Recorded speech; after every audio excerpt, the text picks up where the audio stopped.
Hey everybody, how y'all doing? Welcome to the Blue Chip Podcast by fans for fans. This is your host Cody Potter. How y'all doing today? So we had some pretty crazy June 1st, man. Let's just say the AJ Brown trade to the Patriots. We all kind of knew that was coming. We all knew it was going to be a post June 1st kind of thing. Myles Garrett to the Rams. I'm going to get into that specifically in a second. It's nice to see A.J. Brown get removed from this division. It's one of my favorite receivers coming out that I've scouted. For him to no longer be terrorizing the Washington Commanders twice a year with Philly. We're gonna see what Jalen Hurts is, man. I mean, the Slim Reaper he's a beast, man. We all know what Devontae Smith is. Mekhi Lemon, really really good player. But A.J. Brown is A.J. Brown. So I'm really, really happy to see that. I liked the news for the Rams until I heard that Jared Verse was really involved. Until I heard that he was involved in the trade. I really, really liked the idea of Myles Garrett and Jared Verse together. Jared Verse was a part of the trade, plus a 2027 first, 2028 like second, 2029 third or something. However they did it. This is a big trade. The Rams. They do not value draft picks. I mean, they're building for the now. They are a superstar mentality build. They believe that if you have 8 premier blue chip players on your roster, throughout the roster, at least one of them being the edge, one being the quarterback, one being the wide receiver, premier offensive tackle, the 3 offensive linemen, kind of rule, but the premier offensive tackle. That's how they do it, man. They're the premier skill set players, and then one at cornerback. That's the premier positions. They believe you have to have a blue at the premier positions, and then, kind of accentuate the top end talent of the roster. They believe in championship roster. It's worked for them before.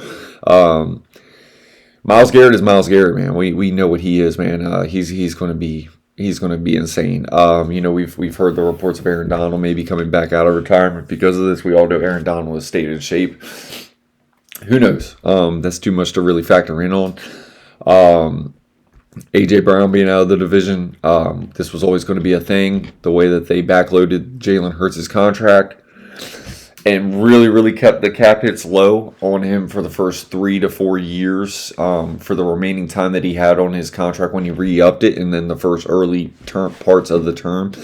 There's a lot of cap implications that are coming for the Philadelphia Eagles with Jalen Hurts' contract. So they were always going to have to get younger and get a little bit more cheaper around him on offense. So now it's really on him to excel. And this is how it always goes for the quarterback position. So we're going to have to see Jalen Hurts take that leap. If he does, if he does. If he doesn't, he doesn't. But we're going to find out what Jalen Hurts is one way or the other.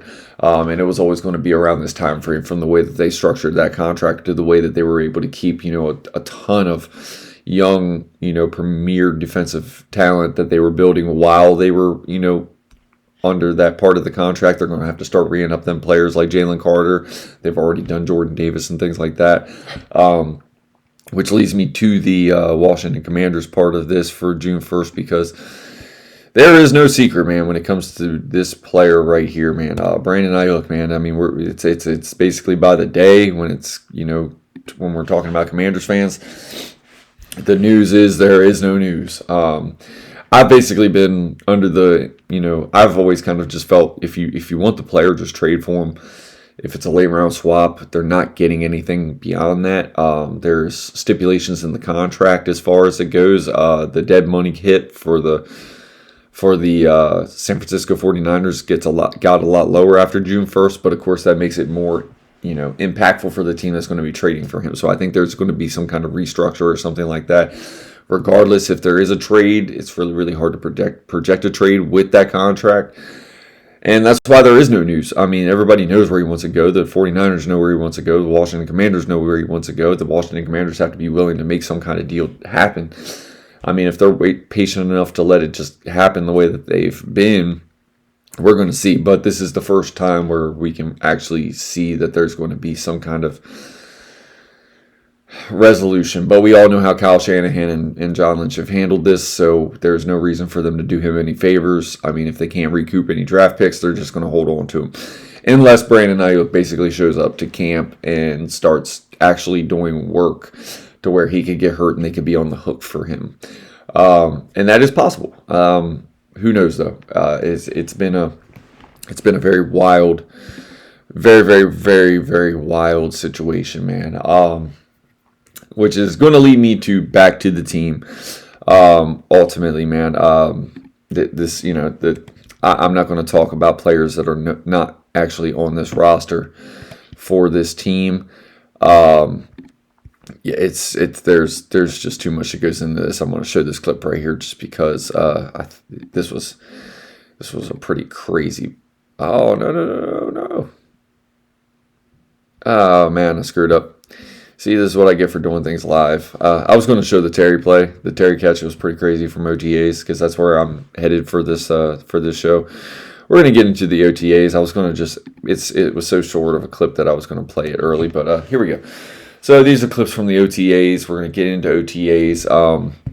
Talk about a couple players, man. I think there's going to be, I think there's going to be some undrafted guys that really, really challenge by the time this preseason is done. I think we're going to start hearing these names. Malik Spencer is one of them. I mentioned him on my undrafted free agent episode.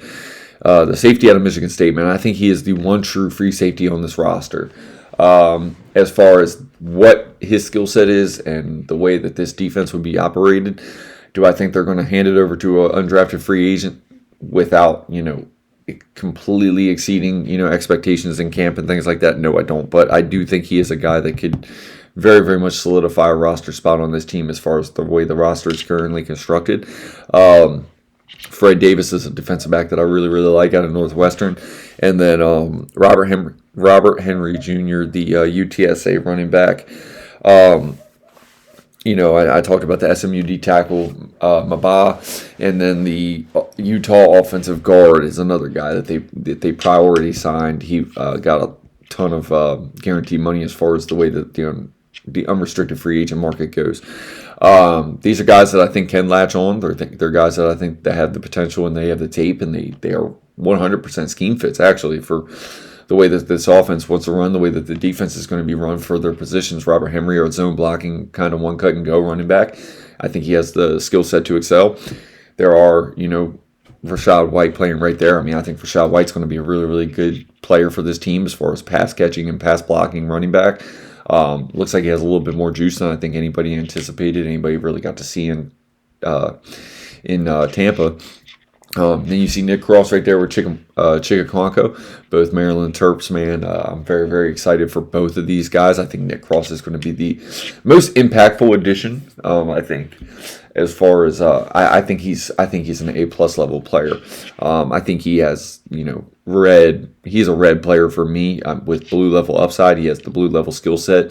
The strong safety position isn't necessarily one of those positions that a team looks for, but when you don't have one, you notice it. And, we noticed it last year. Trust me, you noticed it a lot last year when you didn't have Jeremy Chin making them tackle those play-saving tackles and things like that we definitely missed last year, that we weren't missing so much the year before, at least stopping the play at the last line of the defense. Nick Cross is going to be that guy, and I think he's going to have a really, really good impact on this team. There's a lot of schematical things. When it comes to this defense, man, there's a lot of talk about, Quan Martin, where is he going to play? We all know that they like Norton, the safety out of TCU that was an undrafted free agent player back in 2024. He's had a really, really good special teams impact, and he's gotten to see a little bit of playing time. He's a strong safety, kind of, big, rangy, 4'3" athlete, 6'2", 220, 30 pounds. He's a guy that can, kind of get in there and cover tight ends and kind of do certain things. But the thing about this defense is, and this is the thing that I'm kind of stressing, this is not what I was just talking about with the Rams. This is not the superstar lineup. This is depth. This is schematic. This is not just put your best 11 guys on the field and hope that they stay healthy. This is going to be 18, 20 guys that you're going to see different variations of packages, guys splitting times, whether it's, Quan Martin lining up in our base at free safety, and then, our primary nickel kind of lining up down there at like the nickel slot position, A lot of people just assume when we signed Amik Robertson that Amik Robertson is going to be our third nickel corner. He is going to be our third nickel corner, probably more in the base, but I think there's going to be a lot of packages where he's spelled, whether it be Norton kind of coming in and kind of like, a team has a premier tight end and you want to line him up on him, or you want to put Sonny Styles on the tight end. Depending on what you do with that variation, you might bring Quan Martin into the box, or you might keep Meek Robertson on the field based on, the number 3 wide receiver that's on the other team, or based on their tight end set. It's going to be a lot of mix and match, and it's going to be the same thing on the defensive front, whether it's, Okonkwo and then, Adafe Owe, like Dedrick Wise. These guys, they all have different skill sets and different variations and different, things like that. Josh Connerly Jr., I think is going to be one of the guys that, that really excels and ascends the most this year, whether, from the time training camp and all these OTAs are done. Having these different variations of pass rushers, whether it be, Leo Chenal coming, playing different variations of fronts, coming in stunts and things like that. There's going to be a lot of stunts. There's going to be a lot of blitzes. There's going to be a lot of like 7-man fronts that look like they're coming at you, and then next thing you know, like 3 of them guys back off, and it could be the defensive ends that are backing off and lining up into his own coverage and things like that. That's how this defense operates. It's putting a lot of looks of pressure in the front, not so much bringing the pressure all the time. There are going to be blitzes. They're going to blitz more than I think we've blitzed in the past, but it's not always about blitzing. It's about showing the threat of blitz and then dropping off. And then having those guys and having the skill sets that can, from the outside, from the edge position and things like that, that can drop into a zone coverage and have the responsibility of playing that zone and then not giving up a coverage play, and getting beat in that coverage. So this defense is going to be very, very multiple. It's going to be very, very fast. It's going to be athletic, and you're going to see it. It's going to take a little bit of time for it to gel. I do believe that the hard schedule early is going to make it really, really ascend by the time we get to the back half of the season. But I think the skill sets and all that are going to be involved on this defense are really, really going to help the most for the Josh Connerly Jr.'s and things like that, man. Like, I think Josh Connerly Jr., the one thing that you saw him struggle with, man, like, he looked good against, the big power rushers like Hutch and, the good, really, really good defensive ends in the league last year. Then you saw him get to some of the not so premier edges in the league, or early in the season where he was struggling kind of with the speed. This year, going against Adafe Owe and guys like that in camp, it's going to go leaps and bounds for Josh Connerly Jr. and his development, man. So I'm really, really excited to see that. But the same thing that I'm basically talking about with with the variations of the defense that we're going to use, it's going to be the same thing on offense. Chigaquanko, Ben Sinnott, Antonio Williams, Treylon Burks, everybody's looking for who's going to be the number 2. Well, the number 2, in my opinion, is going to be Antonio Williams. It's not because he's going to be playing the number 2 outside wide receiver position. I just think he's going to be the number 2 weapon in the pass game.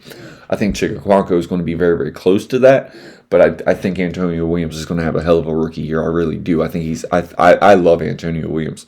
And the skill set in the way that we're going to use him is everything that I liked about him coming out on tape. So I'm very, very excited to see what Antonio Williams can be here. These are just a few things from the OTAs, a couple things I'm seeing around like on social media. Again, I want to come here and kind of talk about the trades, the things going on around the NFL, because June 1st deadline, obviously, a lot of teams do a lot of movement and things like that to clear up cap. It's how contracts are structured and things like that, and that's why we saw the trades. That's why I wanted to bring up Brandon Ayuk.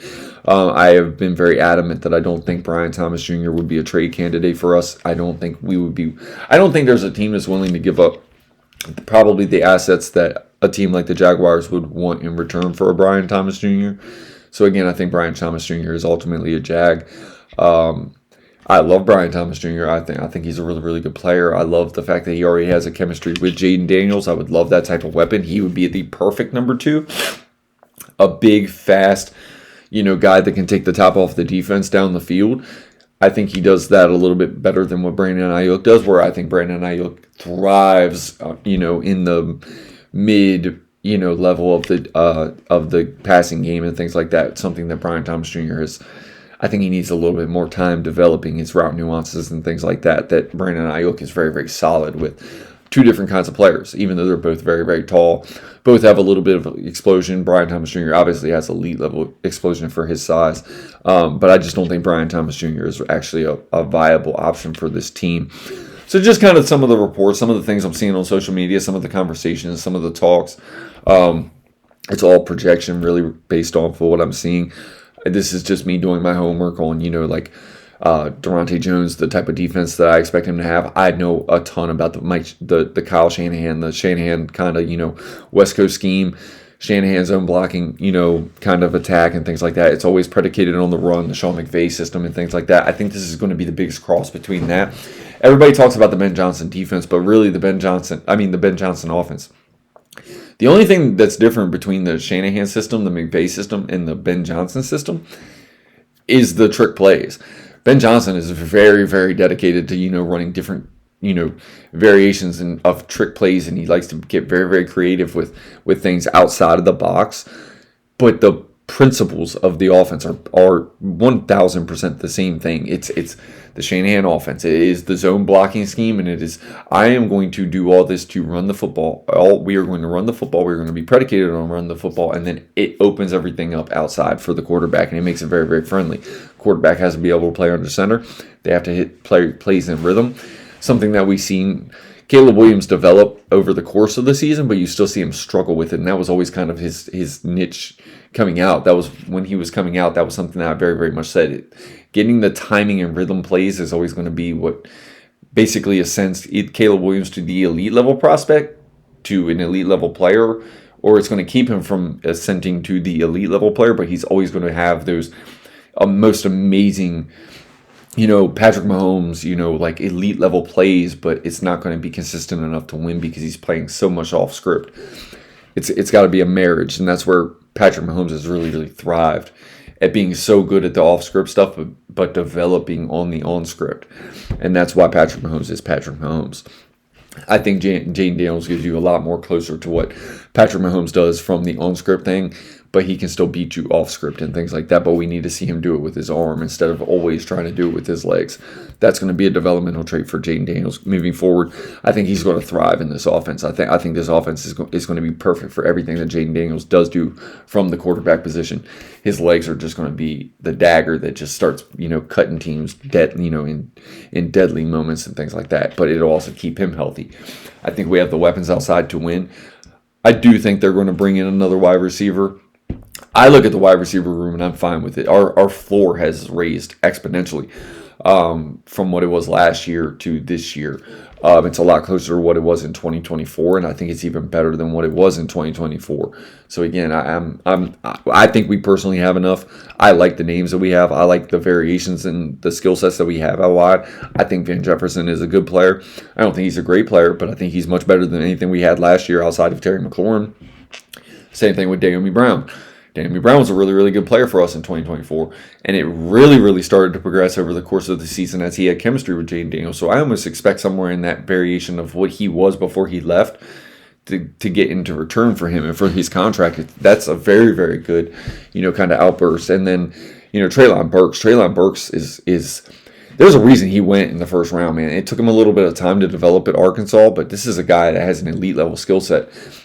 Elite level size, and he is very, very good. I think he is ultimately going to be the number 2. Him and Luke McCaffrey, I think, are really, really going to battle there. I think they're both going to get a bunch of playing time because they have 2 different skill sets. One is a very, very physical, just physically dominating type of receiver, and then one is a really, really, really refined. He has really, really good route nuance. He has a really, really good route feel. He's very, very shifty in and out of his routes, even for a guy that's 6'2". And we saw last year that he can start to win over the top physically and things like that, especially with that catch against the LA Chargers. So again, I'm very, very excited for our wide receiver room. If we added a Brandon Ayuk, I have no problem with it. I don't think it's a necessity. I think our wide receiver room is better than anybody gives us credit for. But again, I think there is going to be another move made, or at least as much as it's been reported, talked about, things like that. It just seems like that's going to be the case, and it just has always seemed all offseason that Brandon Ayuk is going to be another guy here.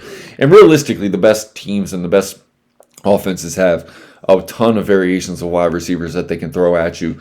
It's not always about one guy, putting up massive numbers. You got to have the number 1 guy, and he's going to put up really, really good numbers. But then, having a collection of like 600 and 700-yard wide receivers behind that, especially if you get 3 guys that can put up those type of numbers, that's when your offense is really, really deadly. That, some of the deadliest ones are the ones that have 2 number 1 wide receivers, but then they don't have nothing behind it because of contractually between the quarterback is usually getting paid, the wide receivers are getting paid. There's a ton of money to go into those 2 positions. So it's really, really hard to keep depth when you have the 2 number 1s. And that's why A.J. Brown is no longer with the Philadelphia Eagles. Devontae Smith is actually a value signing for that team. But again, from the Blue Chip Podcast, man, just some of the June 1st reporting that I wanted to get to you guys and just talk some ball with you guys. It's, the downturn of the offseason before we really, really ramp up in, OTAs, mini camps and things like that. And, training camp is obviously, about a month away. So, again, I just want to get these reports to you guys. Football is coming back, and clearly you can tell there is no offseason when you're getting Myles Garrett traded on June 1st and A.J. Brown and guys like that. So from the Blue Chip Podcast, hope you guys have a safe, blessed week. Still working on some college football things for you guys. I will get them to you guys very, very soon. I promise you guys. So have a blessed one. Peace.